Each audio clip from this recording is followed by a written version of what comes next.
Здравейте, аз съм Марко Лутяри и днес ще правим една хубава и интересна рецепта точно за деца. Бутър тесто, почти да го разточим по-натънка. След къде сме го разточили по този начин, го разделяме на половинката, горе-долу на големината от един пръст, извадяме ленти. Малко яйце. Намажем от една страната само горния част, кремвиш, почваме от тази страна, го въртиме.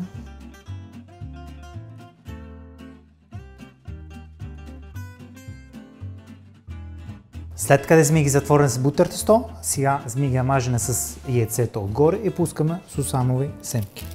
Пускаме в фурната на 170 градус около 15 до 18 минути. И сега добавяме кетчъп, най-любимо на децата. Мини кремвишки са готови от мен, Марко Лутяри. Пожелавам ви бон апетита!